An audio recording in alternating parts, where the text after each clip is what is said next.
bringing you your favorite new MCs. It's Dormville. Everybody out there have issues, yeah. I don't really wanna be famous, no. Beating all these niggas in Pro Tools, yeah. But will I never feel the same? God, no. I can spot you from a mile away. You never change. What's going on, everybody? It's Dormville. I'm Mike Hood with my co-host Backstage Phantom. and we're sitting down today with song producer Walt Mansa. How you doing, man? I'm good, yo. Thanks for having me, man. Bro, for those of you who don't know, Walt is the mastermind behind Rasul's project that we talked about a couple or our last interview with Rasul. He works with Mo Thorough. All of Left Field is all of those beats. That's Walt's baby right there, bro. Yeah. Walt just dropped. I hope you're happy. He has Plum is out also. So if y'all don't know, bro, go tap into the kid, bro. I appreciate y'all, man. Bro, just like the first question off jump is like whenever we talk to Mo, whenever we talk to Rasul, they always have stories about the back room. And then I know that you talked about it on the Eargasmic podcast and everything, but like Right. what is like what's your favorite time in the back room whenever you just like had somebody crazy that you were like, oh shit, like this nigga's here, bro? Like like it has like Let's see. I don't know if I've had one of those moments yet. Like we've had crazy just sessions like where like the vibes are crazy. I will say that. Like we've had nights where we've gone in the studio and like we've been like, damn, like I don't know if we'll be able to recreate this moment.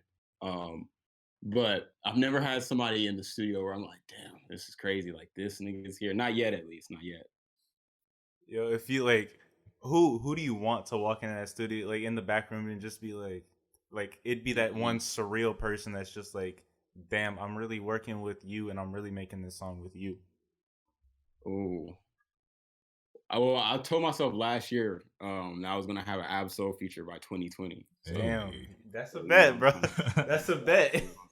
you dig what I'm saying? So if I could get that, that'd be awesome. I know that you talked about it with Taylor and everything, but you're saying like whenever you like meet somebody, y'all just vibe and then y'all just start working like on this project. That a lot of the songs, I think all of the songs, Nathan is on there with you, and then you have one with Mo and one with Rasul. So like, what is that chemistry like to you? Like when do you like you're like, yo, facts, like you have to be on my songs, like period, no questions, like nothing, you have to be on this shit. It develops hella naturally, bro. Like we'll be working for an extended amount of time. Nathan, for example, lives really close to me, so he's always over here working. So we bust out like a lot of songs, just like me and Rasul. If Morris was living in LA, me and Morris would probably be the same way. Like Morris likes to work alone a lot more, but we'd still be making a lot of stuff. Like so, um, when it clicks, it really clicks, and we're like pedal to the metal, feet to the ground, head down, and we're moving forward. Has there ever been an artist that like, and you'd have to drop any names, that you were like in the middle of making a song with, and you're like, I don't really know if we're clicking like that right now. Like, Well, I'm always like, the back room. The one thing about the back room is it's great because it's an open place for creativity, but also that could be like that's a double-edged sword. It's like you get a lot of different characters who come through. So, right. and I'm always, trying new things, like trying to find new sounds and trying to experiment with the people I'm able to surround myself with. So, uh, I wouldn't say I've had a moment where I've been like, like I don't want you on here no more. But like I've definitely had moments where it's like, okay, like that didn't work. Let's try this. There's always a different route that we can go. Yo, speaking of different routes, how many different versions of I Hope You Happy did you have, or was it just like these are the songs I want, and you just like had to figure out what order you wanted to put them in? Ah, Jesus, bro. Honestly, bro, like I could have made last like since I put out Plum in July. Um, I put out so since July, like I made a bunch of songs, man. Like I could have honestly made like 3 I Hope You're Happy if we're really being honest. Um, yeah, like I made a lot of music. Being that I'm a producer, like I'm able to make volumes of music where I'm able to just bang out beats. Like, all right, like let's do this. Like I have an idea for this one. Let's do this. Let's do this, and I can just bust out a bunch of them. So I could have made a bunch of different projects. The way I hope you're happy. Those 6 songs like really just came together perfectly. So that's the one we went with. But I could have made at least 3 of them. You spoke about just busting out beats and stuff like that. Was there? Do you remember the point where in your, I guess in your career of producing, that you found out that you had some level of mastery in this in producing music?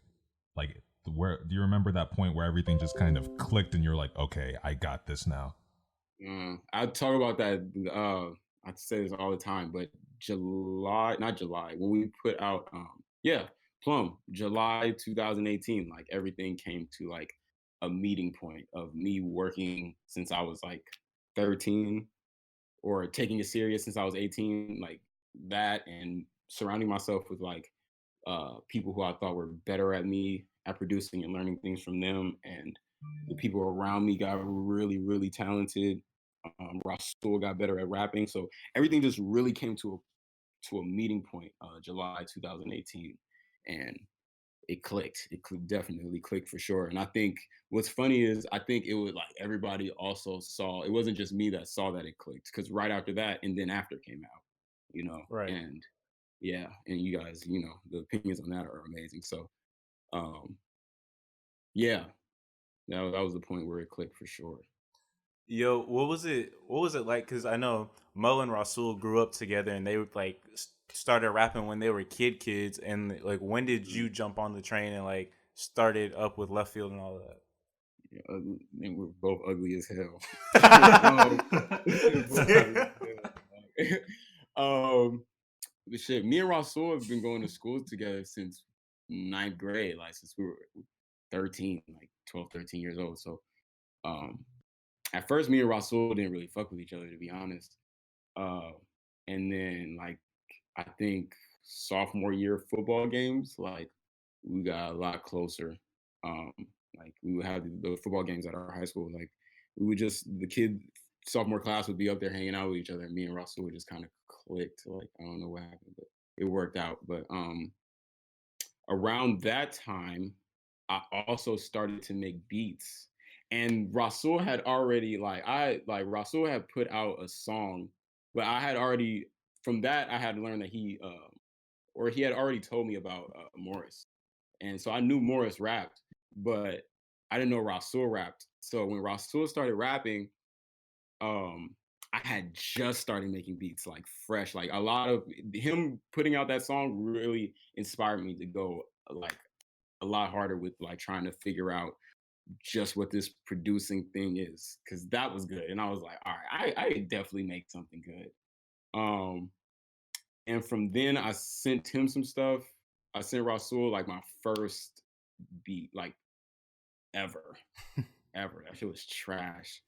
But from there, our relationship just always like stayed connected. I moved to the Valley, and for like a year and a half, we still stayed connected while I was out there. Like I was always coming out to LA, hanging out with them, like me, Rasul, Charles.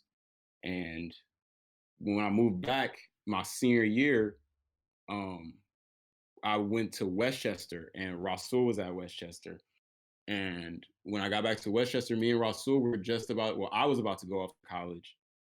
Um, and we just like really sat down and had a conversation about what we wanted to do, what we saw for ourselves in the future. And like that low key started what is Left Field now, like that conversation. Damn, bro. I know, Yeah. like, I get trash beats make great friendships, bro. Cause like, Yeah. I'm being 100% honest, bro. I have it saved on my Snapchat last year. Whenever I was like, Mhm. yo, bro, I'm gonna start making beats, cause like this shit can't, like, this shit's gonna be easy. Like I fuck with it, like, and so Right. I got one of my friends to get me FL Studio, and then I went to Mike's room that next weekend, and he was drawing and shit, and I was like, bro, I just got FL Studio from Joey. Like, yo, like let's see what we can do. And we sat in there for like however many hours thinking that like we were doing some hot shit. and like we have the snap, and it's just like we played the beat, and we're just like, bro, this shit's heat, bro. Hey, and like yo, we go back and we listen to it, and I'm like, damn, bro, like Yeah. I'm glad this shit not out like that, bro. Like, Oh God! But you guys will always remember that situation, like you said, Yeah. like you guys are still friends, and that's how it starts, man. It's like shit like that, small little things like that, and now you guys are like fucking around, be friends for life. You've also been friends for 10+ years now, damn. so yeah, For you know. you, what is it? Is like how many? Like, oh dang, I fucking lost my train of thought. But like, where do you want to see left field? Because I know Rasul and Mo are like, this is like a family function. This is like if you mesh, and you get put in. But like, hmm what is your vision for left field in the next 10 years? Um, like left field, man. Like that's definitely family. Like it's definitely a family oriented like establishment for sure. Black owned. You get what I'm saying? Like Facts. Yeah. really, really, really close knit, tight knit. You do what I'm saying? But at the end of the day, I feel like we still want to be competitive and still want to, put our stamp on it and take ourselves to a level that we believe that we should be put at. So, for what I see for left field personally is to stay a family, but also to be a household name. To be honest, um, like you would a Rockefeller or good music or anything else like that. Mm. Um, with a sound that's able to compete with those names and shit separate itself from those names. Like it's its own thing. You can't really get what you get from left field anywhere else. Yeah. And then with that, like, do you see yourself like I know y'all will always stick together, like I know that's a fact, but like do you see yourself branching out and like working with people just like wherever? If it makes sense, if it makes sense for sure. Like I don't think we've never been like shy to branch out with people. It just has to make sense. Right. I think what we talk about is complementary. Like uh, we already have like a lot of creative ideas and input. So um and style. So if you can find a place where we don't have covered, yeah, for sure. Like it definitely makes sense. Jumping into the next topic, how do you feel about producers being at the forefront of hip hop? Like a beat Mm, being most like a beat being the most part of what makes a song successful. huh, huh. Do you feel that way? Do you personally feel that way? Like I are mean, producers like yeah, I feel like having a good beat is probably like at least 80% of like what makes a good song. yeah, yeah, for sure. I'd say the same thing. Definitely now. I wouldn't say that in the past Yeah. but right now for sure. Like I said on Eargasmic, your beat has to slap. Like it's no other option.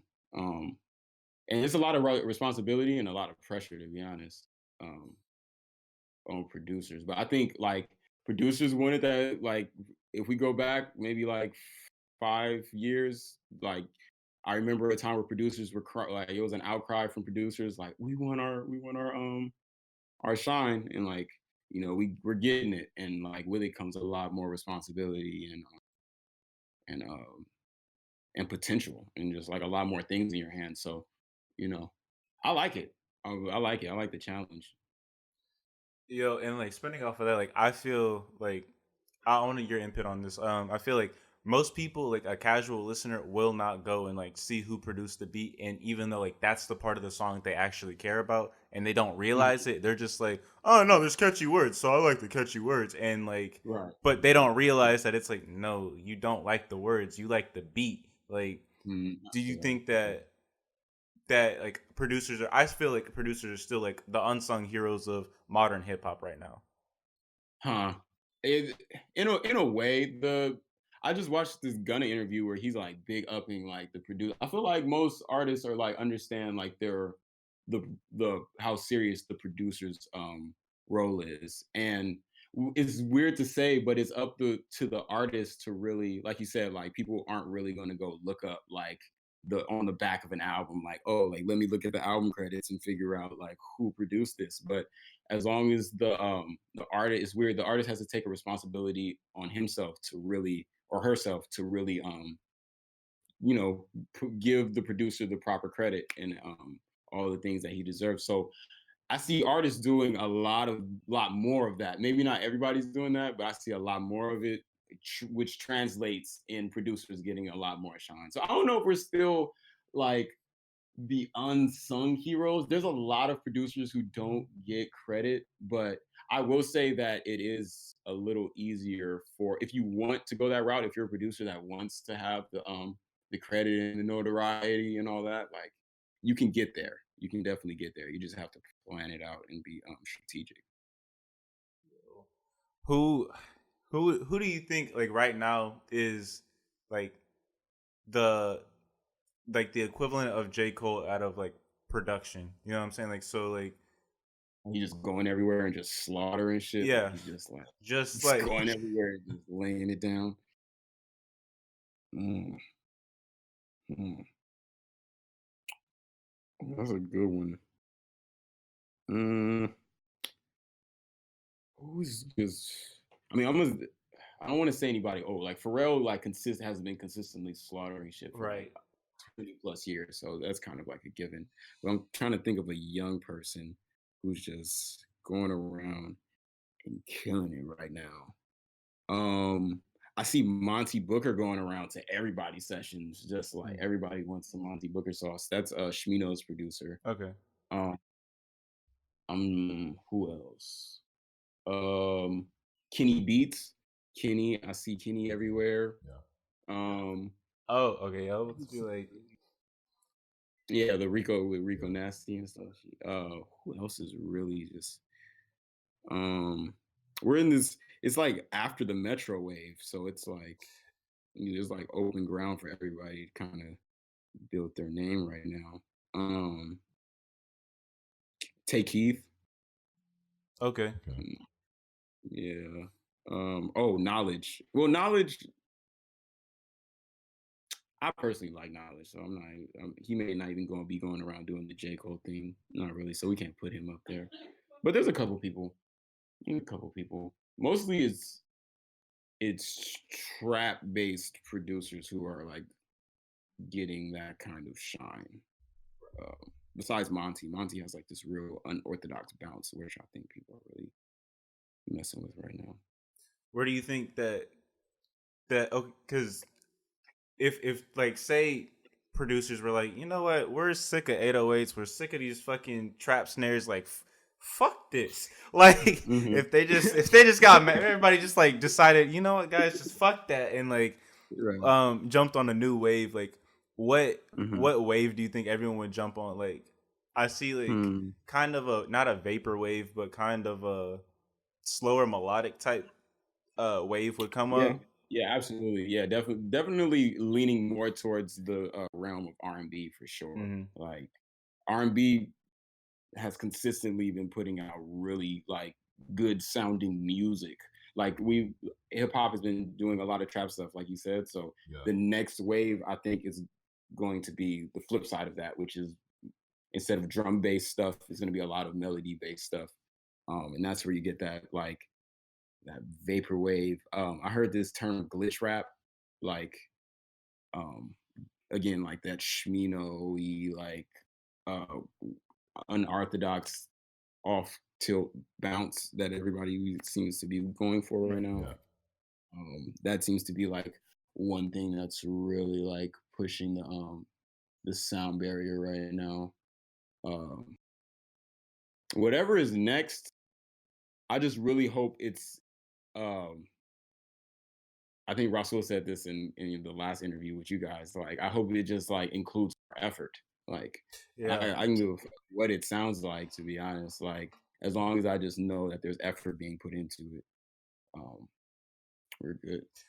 Yo, on that yo, when you said on that note, bro, I remember whenever I was like trying to make beats and I was like starting up and everything, and then Mike would show me a video and it'd be like a kid and he would just like make how like you remember the popcorn kid? Oh, okay. Like Nick Mira, he had all those presets, and he would just like be Yeah. dragging and dropping them into the song, just like making songs in like I don't know, like 10, Oh, 15 shit. minutes.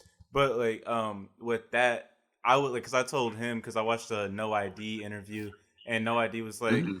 yeah, that shit's cool, but like he would rather like a Picasso, like something that's like it took you time to make that, like you actually like Right. sat down and you like decided to grab this drum loop and cut that up, and then you Right. decided to reverse this and do that, this, that, and the third. Exactly. Exactly. So You can get really lost in it, like with all the technology and everything at your fingertips. yeah. Like it's so easy to do things.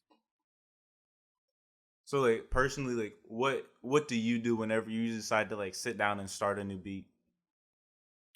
Um, I really just I'm on a break right now. Say I'm searching for that answer right now, so it's kind of like a hard thing to answer because I feel like all my stuff was kind of starting to sound the same. So I wanted to take a step back, but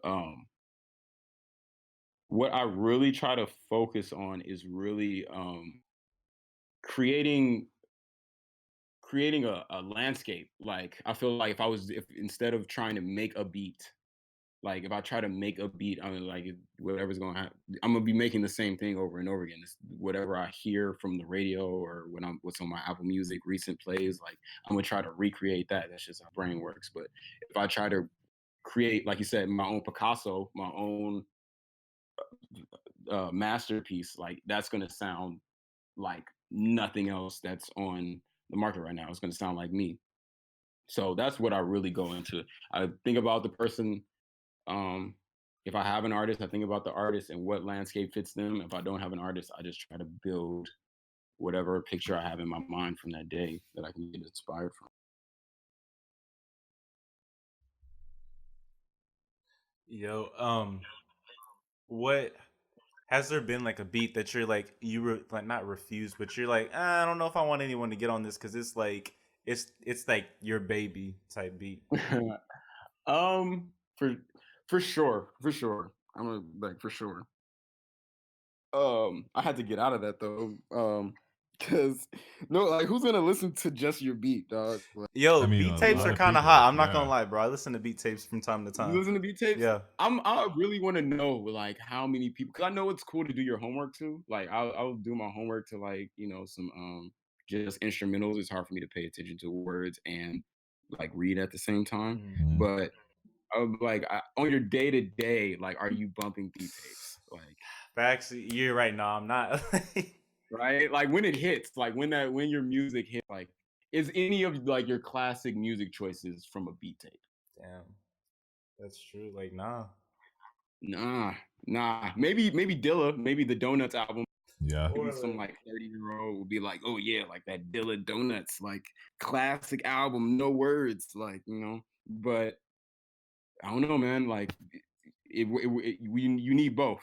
You need both. Yeah. I like you can't your beats. You can and producers can do that. That's definitely a road that you can go down for sure. I guess it just all depends on what's your final what are you trying to do? What are you trying to do? I personally would like to have some classics under my belt. yeah. Um, yeah. So I need those words. And my rapping sucks. So I made the choice. Yo, would you ever think about doing like in like the beat tape realm? Because I know that you had those samples from Rugrats and everything, and like you had the channels flipping and everything. Right, yeah. Would you ever try to like, I guess like tell a story just with like those types of samples and do that? Hmm. Damn. I've never really even given that. I mean, beat tapes for sure. I made a beat tape when I was like maybe 16. Don't go looking for that shit. Um the but that's a pretty good idea. I'm not even gonna lie. Hey, Maybe bro, just give me 10%. that. Just 10%. Right? It's like, yo, that your little splits, man. Like, yeah. Like you can dial my name in right on that dotted line.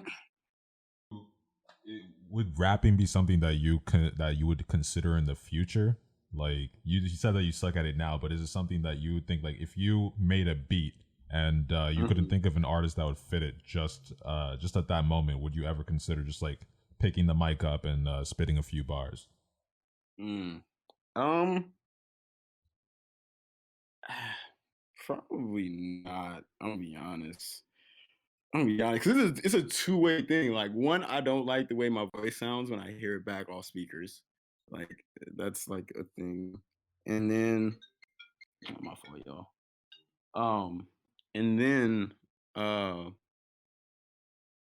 I don't know. I just feel like there's somebody more talented than me who could be doing it. So, uh, that's always been my outlook. Like, I'd rather try to find the person who's gonna do this amazingly than try to do it myself, if that makes sense. Um, but who's to say? Like, I can't really speak for 25-year-old me or 30-year-old me. I might, um, but right now, no, it's not really. Everybody raps. Right. Yeah. And everybody's like a rapper now, and it's like, I know it's rough out here for rappers, people who take it really seriously, because like, man, you're just thrown into the bucket. Like, I know every girl's boyfriend is like a rapper, and like, Yeah. yo, Yeah. they gotta support, they gotta support even though it's trash. Like, yo, I know it's rough. I know it's hard, but yeah, I'm good. Bro, that just made me think of like all the people that are just like that you go on Instagram or Snapchat and it's like my boyfriend's new tape is out and I'm like, Like, damn yo, no, well. like, damn well that shit trash. Like, you can take that down, dog. Did you play it? Probably not. Damn. Jump into one of the things that you said in the Eargasmic interview. You were saying Hmm. that the reason that you named it I Hope You're Happy, you were saying that you had like in your phone you just have like a list of project ideas and names and stuff like that. Right. Um Yeah. what else is just like on there? You know what I'm saying? Like what I can mean, what shit, I can can we read it. expect? Hold up. My phone. If you guys heard, my phone just rang, so it's right next to me. I can really just read off some stuff. Honestly, bro, these are just like disclaimer. Like, these are just like I said, when I'm high or drunk, I'll literally just get in my phone, have an idea, and I'll be like, all right, let me make sure I write that down so I don't forget it. And it's been going for like maybe a year, 2 years now, and so like the list is really grown. Hold on, I'm looking for it. Mhm.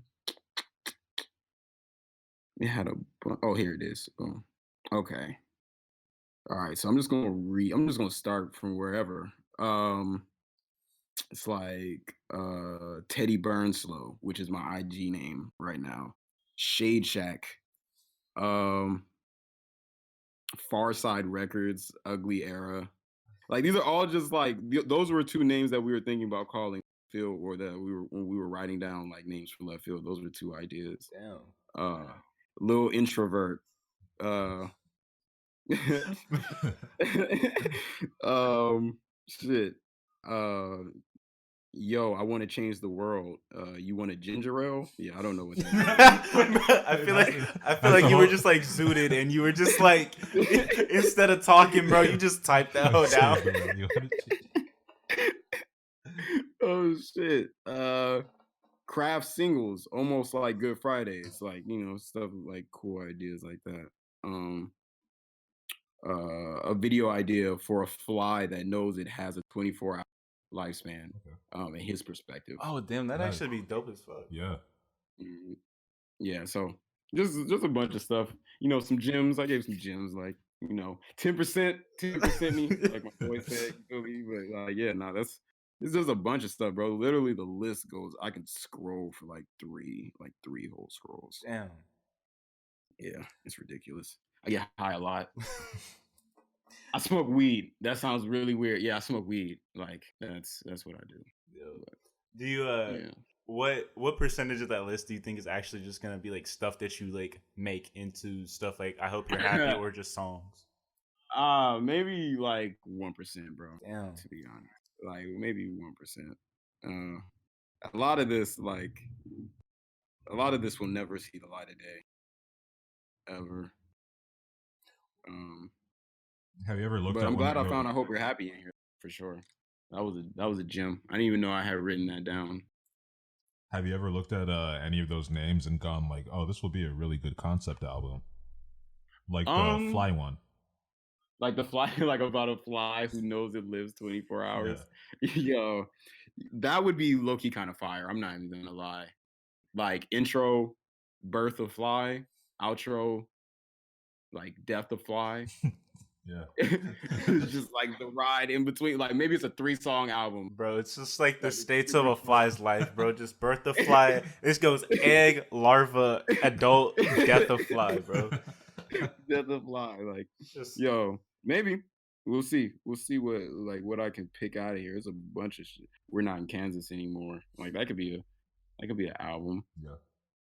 Yeah. So who knows? So going back to your creative process, how big an element is teamwork in that creative process when it came to making this album? Oh, super huge. Shit. Probably one of the bigger things in the sessions are keeping the vibes right and like just keeping a honest creative space going where people don't feel judged and all that stuff. And that includes like a lot of teamwork. Um so like that's a really big point for us to make sure that we're honoring and like being respectful to each other's creative process and really just having one goal and trying to make the best product. I think really helps like keep the train on track, especially when you're working like when there's going to be 3 plus like 2 plus people on a song. Like teamwork is really important. So for our concluding question, we always ask our artists, what is the best beat you've heard, or well, yeah, in your case, what's the best beat you've heard, or the hardest rap lyric that you've heard? Oh damn. Y'all wrap up with like the hardest question of the entire interview. Jesus. Um. Ooh. Okay. So best beat. Like. All right. Immediately, what popped into my head is Kendrick, "Mama" on "To Pimp," mm. uh, and either that one or "You Ain't Gotta Lie." The Mama said that one. Probably either one of those two, just off top to give an answer. Like, there's some really good beats out there. Um, like, oh my god, Bonita Applebum with Yes, Tribe bro. with Yes. Tribe Called Quest, bro. That shit is crazy. Like to this day, I still listen to that and I'm like, how did this like? Oh man, yeah, yeah. Q-Tip is fucking nuts. Um, but right now is I'm gonna say either probably Mama on To Pimp a Butterfly, and then the hardest rap lyric. Ooh, um, mm, mm. That one's even harder because like part of me wants to say something like super like deep, but part of me wants to say like the like most ignorant shit of like that I've ever heard. You know what I'm saying? Um, I don't know. I rob, I sin. I'm Jackie Robinson is like Okay. top 5. Um, uh, I'm the coldest cat, saber tooth on Ab. I can't remember what song that is. Um, I don't know, man. That one's really hard. I don't know if I can give you guys an answer on that one. You niggas be asking the difficult, like the interview gets like higher in difficulty as we go. Yeah. It's like fucking Mortal Kombat or some shit. Damn, bro. Yo, yo, we'll like ease up on the difficulty because I meant to ask you this. I meant to ask you this earlier, but I spaced. How do you listen to music? Because I know that after I started trying to like work with beats, like I listen to music a completely different way now. So, Right. do you listen to music in like a whole like isolation of like you listen to the beat at one point and then you listen to words and then, or is it just like a whole culmination of everything? It's funny, me being a producer, like I was able to identify the times where my like hearing is has changed. Like at one point I was listening to just beat. Right. Like when I was younger, listening to the radio, like it was just beat. And then I remember a point in my life, like 13, 12, where I was like, oh, I can hear like what they're saying now. Like I can I can like put it together and put like like put the sentences together and like understand, like me grab meaning from that and like interpret that for myself. Like so now my listening, and now that I'm a producer and engineer, like being an engineer is really fucked up the way I listen to music. Honestly, I don't even can't even listen to music without like critiquing it. But the I usually first time a song comes out, I'm like everybody else. I'm just listening to beat. Like it's like, oh, does everything click? Does he hit the pocket that he's supposed to be in? Like, okay, for sure. And if I like it, I like it. If I don't, I don't.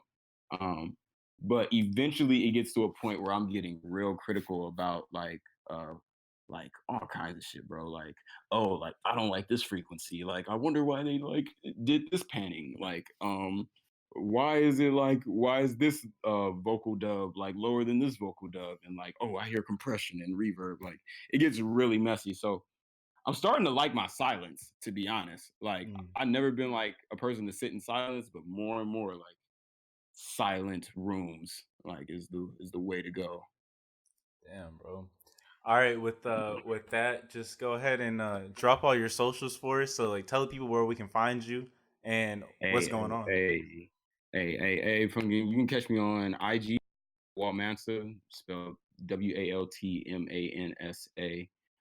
Twitter, same thing, but with an underscore at the end, Walt Mansa _. I hope you're happy, out now on Apple, Spotify, Tidal, support Black business. You get what I'm saying? I'm preaching that shit. You dig what I'm saying? And I'm taking that shit serious. Left Field has more shit coming. Follow Left Field on Instagram at _LFTFLD. Go buy some clothes off the website, LFTXFLD.com. Shit. Yo, love each other. And all that. All right, bro. Peace. We really appreciate you coming on. No, thanks, man. I appreciate y'all for sure. Plus. Hey. Baby, that's alright. Baby, that's okay. No, I don't love you, not that way. Say, baby, that's alright. Baby, that's okay. No, I don't love you, not that way. Say, baby, that's alright.